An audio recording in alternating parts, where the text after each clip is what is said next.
हर हर महादेव। मैना को प्रत्यक्ष दर्शन देकर शिवा देवी का उन्हें अभीष्ट वरदान से संतुष्ट करना तथा मैना से मैना का जन्म।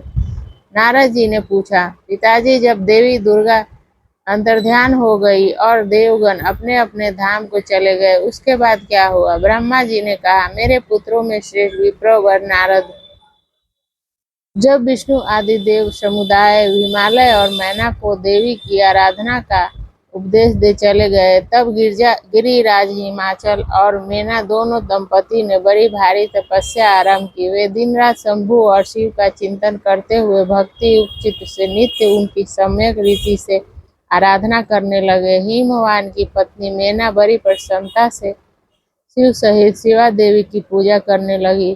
वे उन्हीं के संतोष के लिए सदा ब्राह्मणों को दान देती रहती थी। मन में संतान की कामना ले मैना चैत्र मास के आरंभ से लेकर 27 वर्षों तक प्रतिदिन तत्परता पूर्वक शिवा देवी की पूजा और आराधना में लगी रही। वे अष्टमी को उपवास करके नवमी को लड्डू, बलि सामग्री, मीठी खीर और गंध पुष्प आदि देवी को भेंट करती थी। गंगा के किनारे औषधि पृष्ठ में उमा की मिट्टी की मूर्ति बनाकर नाना प्रकार की वस्तुएं समर्पित करके उनकी पूजा करती थी। मैना देवी कभी निराहार रहती, कभी व्रत के नियमों का पालन करती, कभी जल पीकर रहती और कभी हवा पीकर ही रह जाती थी। विशुद्ध तेज से दमकती हुई दिव्यमती मैना ने प्रेम पूर्वक शिवा में चित लगाए 27 वर्ष व्यतीत कर दिए। 27 वर्ष पूरे होने पर जगजनमयी शंकर कामिनी जगदम्बा उमा अत्यंत प्रसन्न हुई। मैना की उत्तम भक्ति से संतुष्ट हो वे परमेश्वरी देवी उन पर अनुग्रह करने के लिए उनके सामने प्रकट हुई। तेजो मंडल के बीच में विराजमान तथा दिव्य अवयव से संयुक्त उमा देवी प्रत्यक्ष दर्शन दे मैना से हंसती हुई बोली। देवी ने कहा, गिरिराज हिमालय की रानी महासाध्वी मैना, मैं तुम्हारी तपस्या से बहुत प्रसन्न हूँ। तुम्हारे मन में जो अभिलाषा हो उसे कहो। मैना, तुमने तपस्या, व्रत और समाधि के द्वारा जिस जिस वस्तु के लिए प्रार्थना की है वह सब मैं तुम्हें दूंगी। तब मैना ने प्रत्यक्ष प्रकट हुई कालिका देवी को देखकर प्रणाम किया और इस प्रकार कहा। मैना बोली, देवी, इस समय मुझे आपके रूप का प्रत्यक्ष दर्शन हुआ है, अतः मैं आपकी स्तुति करना चाहती हूँ। कालिके, इसके लिए आप प्रसन्न हो। ब्रह्मा जी कहते हैं, नारद, मैना के ऐसा कहने पर सर्वमोहिनी कालिका देवी मन में अत्यंत प्रसन्न हुई।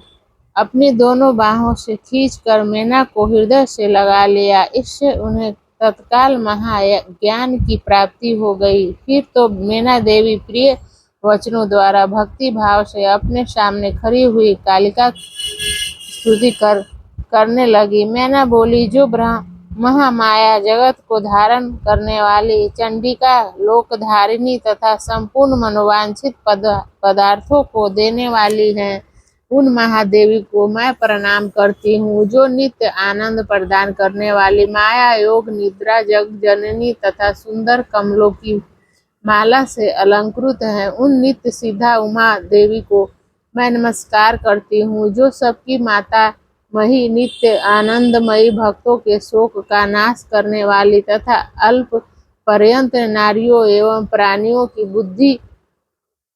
बुद्धि रूपिणी है, उन देवी को मैं प्रणाम करती हूँ। आप यतियों के अज्ञानमय बंधन के नाश की हेतु भूता ब्रह्मा विद्या है। फिर मुझ जैसी नारियां आपके प्रभाव का क्या वर्णन कर सकती है। अर्थ वेद की जो हिंसा है वह आप ही है। देवी, आप मेरे अभीष्ट फल को सदा प्रदान कीजिए। भावहीन तथा अदृश्य नित्य तन्मात्राओं से आप ही पंचभूतों के समुदायों को संयुक्त करती हैं। आप ही उनकी शाश्वत शक्ति हैं। आपका स्वरूप नित्य है। आप समय समय पर योग युक्त एवं समर्थ नारी के रूप में प्रकट होती हैं। आप ही जगत की योनि और आधार शक्ति हैं। आप ही प्रकृति तत्वों से परे नित्या प्रकृति कही गई हैं, जिसके द्वारा ब्रह्मा के स्वरूप को वश में किया जाता है।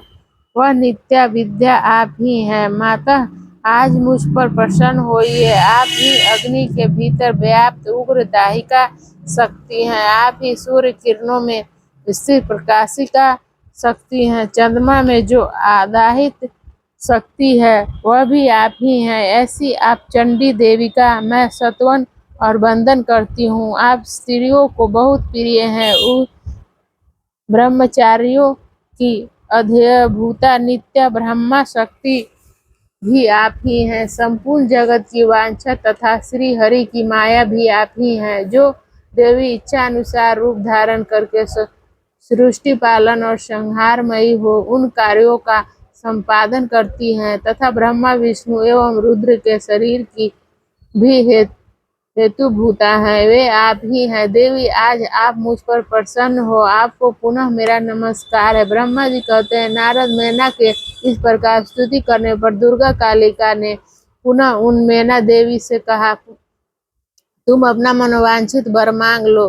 हिमाचल प्रिय, तुम मुझे प्राणों के समान प्यारी हो। तुम्हारे जो इच्छा हो वह मांगो, उसे मैं निश्चय ही दे दूंगी। तुम्हारे लिए मुझे कुछ भी अदेय नहीं है। महेश्वरी उमा का यह अमृत के समान मधुर वचन सुनकर हिमगिरी कामिनी मैना बहुत संतुष्ट हुई और इस प्रकार बोली, शिवे आपकी जय हो, जय हो। उत्कृष्ट ज्ञान वाली महेश्वरी जगदम्बिके, यदि मैं वर पाने के योग्य हूँ तो फिर आपसे श्रेष्ठ वर मांगती हूँ। जगदम्बे, पहले तो मुझे 100 पुत्र हो, उन सबकी बड़ी आयु हो, वे बल पराक्रम से युक्त तथा रिद्धि सिद्धि से संपन्न हो। उन पुत्रों के पश्चात मेरे एक पुत्री हो, जो स्वरूप और गुणों से सुशोभित होने वाली हो। वह दोनों कुलों को आनंद देने वाली तथा तीनों लोकों में पूजित हो। जगदम्बिके, शिवे आप ही देवताओं का कार्य सिद्ध करने के लिए मेरी पुत्री तथा रुद्रदेव की पत्नी होइए और तदनुसार लीला कीजिए। ब्रह्मा जी कहते हैं, नारद मैना की बात सुनकर प्रसन्न हृदया देवी उमा ने उनके मनोरथ को पूर्ण करने के लिए मुस्कुराकर कहा। देवी बोली, पहले तुम्हें 100 बलवान पुत्र प्राप्त होंगे, उनमें भी एक सबसे अधिक बलवान और प्रधान होगा, जो सबसे पहले उत्पन्न होगा। तुम्हारी भक्ति से संतुष्ट हो मैं स्वयं तुम्हारे यहाँ पुत्री के रूप में अवतीर्ण होऊंगी और समस्त देवताओं से सेवित हो उनका कार्य सिद्ध करूंगी। ऐसा कहकर जगदात्री परमेश्वरी कालिका शिवा मैना के देखते देखते ही वह अदृश्य हो गई। तात महेश्वरी से अभीष्ट वह वर पाकर मैना को भी अपार हर्ष हुआ। उनका तपस्या जनित सारा क्लेश नष्ट हो गया। मुने फिर काल क्रम से मैना के गर्भ रहा और वह प्रतिदिन बढ़ने लगा। समयानुसार उसके एक उत्तम पुत्र को उत्पन्न किया, जिसका नाम मैनाक था। उसने समुद्र के साथ उत्तम मैत्री बांधी। वह अद्भुत पर्वत नाग व ध्रुवों के उपभोग का स्थल बना हुआ है। उसके समस्त अंग श्रेष्ठ हैं। हिमालय के 100 पुत्रों में वह सबसे श्रेष्ठ और महान बल पराक्रम से संपन्न है। अपने से या अपने बाद प्रकट हुए समस्त पर्वतों में एकमात्र मैना का एक ही पर्वत राज के पद पर प्रतिष्ठित है। हर हर महादेव।